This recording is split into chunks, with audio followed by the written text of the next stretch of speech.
Hello, kumusta kayo? Ngayon, pag-uusapan natin ang isang napakahalagang tanong. Bakit nga ba tayo gumagawa ng mabuti? Tara, alamin natin kung ano ba talaga dapat ang laman ng puso natin sa tuwing tayong naglilingkod. O aminin na natin, minsan nangyayari to, di ba? Yung gumawa ka ng mabuti, tapos pasulyap-sulyap ka kung may nakakita. Normal lang naman yun. Pero alam nyo ba, may mas malalim at mas masaya pa palang dahilan para gumawa ng mabuti. Isipin nyo to. Noong panahon ni Jesus, may isang grupo ng mga tao, yung mga Pariseo. Sobrang hilig nilang gumawa ng mabuti, pero may pero. Ginagawa lang nila pag may audience.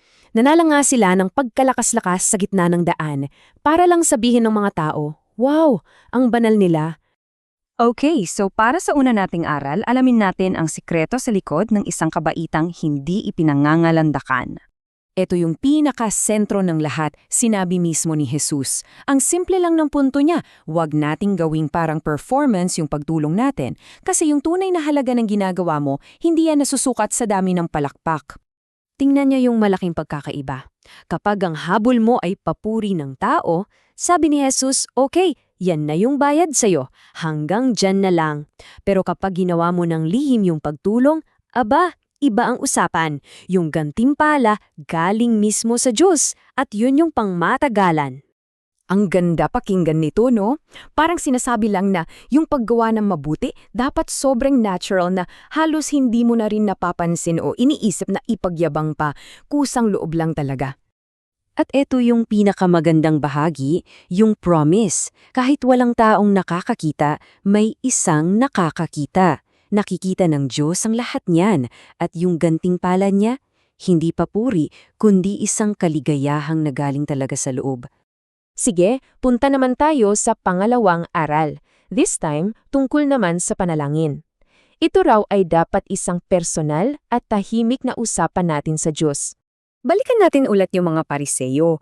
Yung panalangin nila parang show. Sa gitna pa talaga ng maraming tao para marinig ng lahat. Ang focus nila, yung sasabihin ng iba, hindi yung pakikipag-usap sa Diyos. Pero yung turo ni Jesus, sobrang simple. Sabi niya, humanap ka lang ng tahimik na lugar. Ikaw lang. At doon, kausapin mo ang Diyos na parang kausap mo ang pinakamalapit mong kaibigan. Ganun lang. Pribado at galing sa puso. So, gets nyo? Ang mahalaga pala ay hindi yung mga magagandang salita o kung gaano kahaba ang dasal mo. Ang pinapakinggan ng Diyos ay yung tapat na laman ng puso natin. Okay, handa na para sa pangatlong aral? Ito, paborito ko to. Paano nga ba tayo titigil sa pag-aalala? Well, ang sagot, makikita raw natin sa kalikasan. Ang simple ng unang example ni Jesus, pero sobrang totoo. Sabi niya, tumingin kayo sa mga ibon. Naisip nyo na ba? Ang mga ibon, hindi sila nagpaplano kung saan kukuha ng pagkain bukas, hindi sila nag-iipon, pero anong ginagawa nila?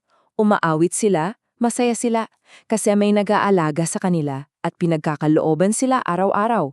At dito may tanong si Jesus na talagang tatama sa'yo. Kung yung mga ibon nga, inaalagaan niya ng ganon, tayo pa kaya, di ba? Mas mahalaga tayo kesa sa kanila? At hindi lang mga ibon. May isa pa siyang napakagandang halimbawa. Sabi niya, tingnan niyo rin ang mga bulaklak sa parang. Grabe no? Ang mga bulaklak, hindi naman sila nagtatrabaho para gumanda. Pero dinadamitan sila ng Diyos ng mga kulay na mas magara pa sa damit ng pinakamayamang hari. Galing lang sa simpleng buto, nagiging napakagandang nilikha. So, ito yung buod ng lahat. Kung ang mga simpleng ibon at bulaklak ay inaalagaan ng ganito kagrabe, paano pa kaya tayo na kanyang mga anak?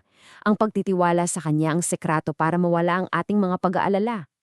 Okay, ngayon pagsama-samahin na natin ang lahat ng aral na to. Kasi sa huli, lahat tayo ay may kailangang gawing isang malaking desisyon. Ang linaw ng sinabi ni Jesus, sa buhay kailangan mong pumili. Hindi pwedeng dalawa ang amo mo, hindi pwedeng dalawa ang sinusunod mo. Isa lang. At eto yung dalawang landas na pagpipilian. Yung landas ng Diyos, kung saan ang yaman mo ay pagmamahal at pagtulong, o yung landas ng mundo, kung saan ang habol mo ay pera at papuri. Yung isa, nagbibigay ng kapayapaan. Yung isa, nagbibigay lang ng pag-aalala. So ano ba tong sinasabing kayamanan sa langit? Simple lang, hindi ito pera. Ito yung bawat kabutihang ginagawa mo, bawat taong natutulungan mo, Ito yung magandang character na binubuo mo. Yan ang yaman na hindi kailanman mananakaw o masisira. Kaya yung pinaka-bottom line ng lahat ng ito ay ito. Kapag inuna natin ang paggawa ng tama, ang pagmamahal sa Diyos at sa kapwa, lahat ng ibang bagay na kailangan natin, ibibigay na niya. Kaya, iwan ko sa inyo ang tanong na ito. Bawat araw may pagkakataon tayong mag-ipon. Ang tanong ay, anong uri ng kayamanan ang sisimulan mong ipunin simula ngayon?